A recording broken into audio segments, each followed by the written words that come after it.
जोबोद मोजां बाथ्रा दिनैनि समाव गोबां लाइमोनफ्रा राजखान्थियाव खामानि मावनो होनना ओंखारबोदों आरो दिनै अदालगुरियाव गोबां बुरजा बर' माहारिनि आरो गुबुन गुबुन माहारिनि लाइमोनफ्रा जायफोरा कलेज फरायखांबाय इउनिभार्सिटि फरायखांबाय जायफोरानोखि गोबाव सम जाबाय फरायनो गारनाय बिसोरो जोंनि दोलोआव जइन जाफैदों आङो बिथांमोनजों सावरायदों आरो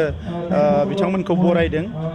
जोंनि लाइमोनफ्रा बयबो जुदि बाहागो लायोब्ला जोङो जोंनि ओनसोलखौ सोलायनो हागोन जोंनि समाजखौ सोलायनो हागोन आरो बयबो हास्थायनाय बायदियै गोग्गो गोख्रों आरो जौगासार मोनसे समाज दानो हागोन आं बेखौ मिजिंथिदों नैबे बिसायख'थिनि उनाव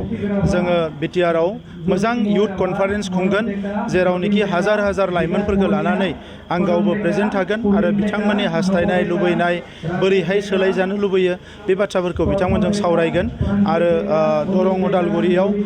26आवनो इलेक्शना जासिगोन दा बिनि सिगां बेबायदि बेसेबा बुरजा लाइमोनफ्रा फैनानै जोंनि दोलोआव जइन जाफैनाया जोंनि बिजाथि बेवहाय दिलीप सयकिया बिथांखौ देरहाहोनायाव आरोबाव मोजां जागोन मोजां थासारि फैगोन आं बेखौ मिजिंथिदों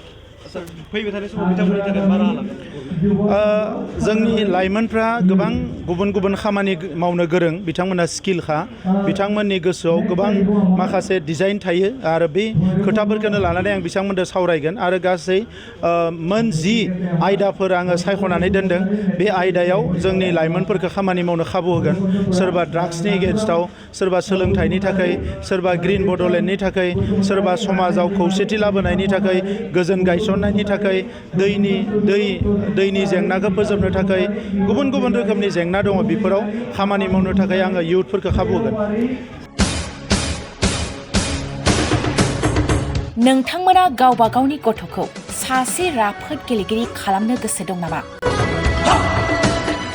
रायजोआरि हादरारि हादर गेजेर थाखोसिम गेलेगिरि खालामनो गोसो दंब्ला नोंथाङा गोबाव दा खालामसै सासे राफोद रोंखा-राखा गेलेगिरि खालामनो थाखाय नोंथाङा जानजि खाफ्रादो आरो मुं थिसनहैदो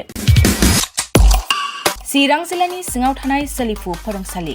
बल्लामगुरि काराटे एकाडेमि फोनांजाब राहा 8720903713 बड' हाउस काराटे एकाडेमि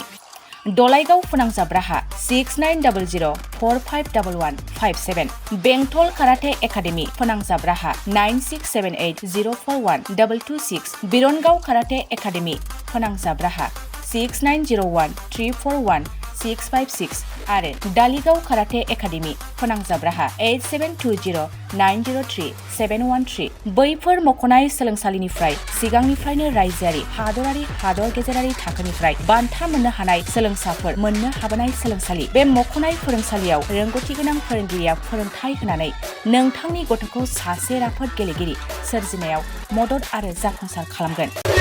अब्ला मानोथो गोबाव खालामनो थाबैनो मुं थिसनहैदो